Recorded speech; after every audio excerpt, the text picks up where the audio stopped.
কর্ম এবং ফল। মানুষের স্বভাব হলো এটাই যে তিনি নিজের প্রত্যেক পরিশ্রমের প্রতিফল প্রার্থনা করেন। বেশিরভাগ সময় এই ফলাফলের চিন্তা করতে করতে, কল্পনা করতে করতে উনি কর্ম করতে থাকেন যে আমি এই কাজটা করলে এই ফল পাবো। সেই সব কল্পনা করতে থাকেন যা না তার হাতে আছে, না আছে অধিকার, আর না আছে নিয়ন্ত্রণ। উনি শুধু নিজের কর্ম করতে পারেন।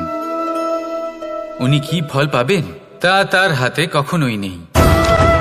তাই আপনিও শুধুমাত্র কর্ম করতে থাকুন, ফলের চিন্তা করবেন না।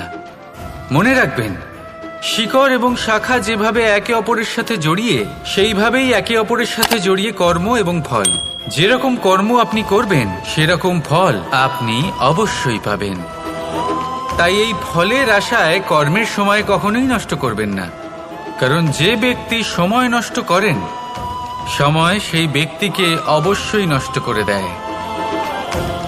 কর্ম করুন নিঃস্বার্থভাবে, ফলের চিন্তা করবেন না, আর আমার সাথে ভালোবেসে বলুন রাধা রাধা।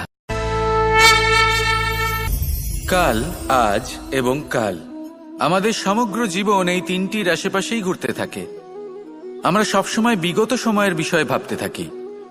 অতীতে যদি আমাদের দ্বারা কোনো ভুল হয়, সেই বিষয়ে ভেবে ভেবে আমরা সবসময় অনুতাপ করতে থাকি। এটা উচিত নয়।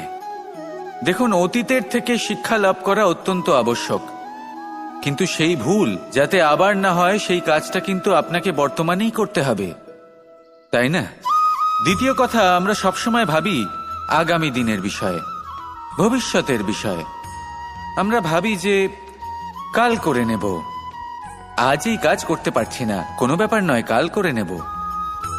আজ কাজটা শুরু করতেই পারলাম না, কোনো ব্যাপার নয়, কাল করে নেব। আজকের দিনটাই ভালো ছিল না, কোনো ব্যাপার নয়, সেটা কাল করে নেব। ব্যাপারটা বুঝুন, আপনি নিজের সময় নষ্ট করছেন। দেখুন, এই যে কাল, তা কখনোই আপনার হাতে আসবে না। তাই যে কাজ করতে চান সেটা আজকেই করুন, অন্তত শুরুটা করুন। কারণ এই আগামী সময়, তা সবসময় আপনার থেকে এক কদম আগে থাকবে, একদিন এগিয়ে থাকবে। জানেন কেন? কারণ এই কাল আপনার জন্য অপেক্ষা করবে না, সেই জন্য আপনিও এর জন্য অপেক্ষা করবেন না। যা করার তা আজকেই শুরু করুন।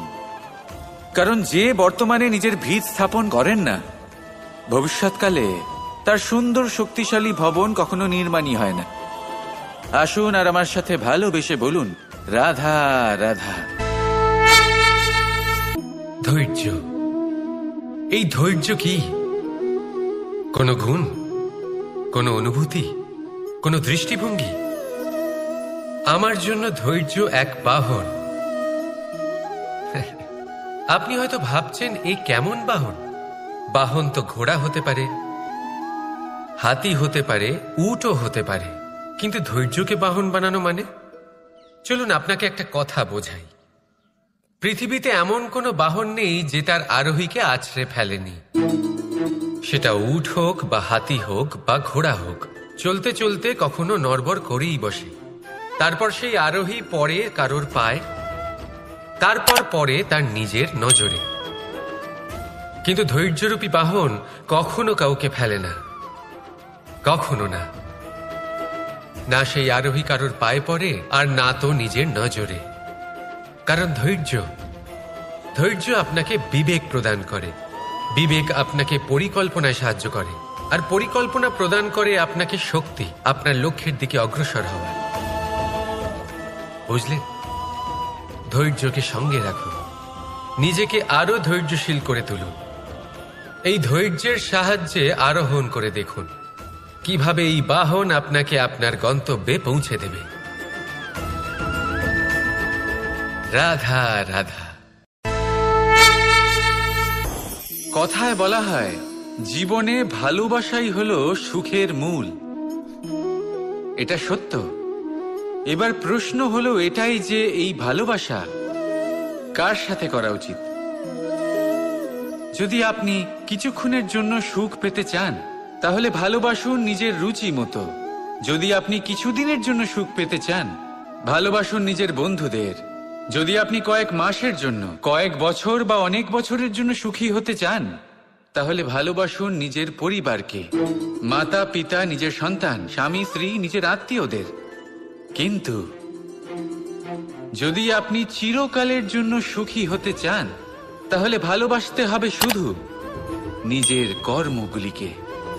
কারণ সম্পর্ক যেমনই হোক না কেন, কখনো না কখনো ভেঙে যাবেই। এই সংসার হলো এমনই যে যাদের সঙ্গ আমরা পাই তাদের সঙ্গ একদিন ত্যাগ করতে হয়। শুধু কর্মই হলো এমন এক সঙ্গ যা কখনো আপনাকে ত্যাগ করবে না। আপনার মৃত্যুর পরেও এই কর্ম আপনাকে বাঁচিয়ে রাখবে। তাই সবসময় মনে রাখবেন, এই কর্ম ধর্ম মনে করে পালন করা উচিত। জীবনের শেষ মুহূর্ত পর্যন্ত কর্মকে ভালোবাসুন, জীবনের শেষ মুহূর্ত পর্যন্ত সুখে থাকবেন। আর আমি তো সবসময় বলি, শুধু কর্ম করতে থাকো, ফলের চিন্তা করো না। তাহলে আসুন আর আমার সাথে ভালোবেসে বলুন, রাধা রাধা। জীবনে ক্ষমা চাওয়া তাও কিছুটা সহজ, ক্ষমা করতে পারা অত্যন্ত কঠিন। ক্ষমা 2 অক্ষরের এই শব্দ হতে পারে, কিন্তু অত্যন্ত বড় এই শব্দ, অত্যন্ত গুরুত্বপূর্ণ এই শব্দ।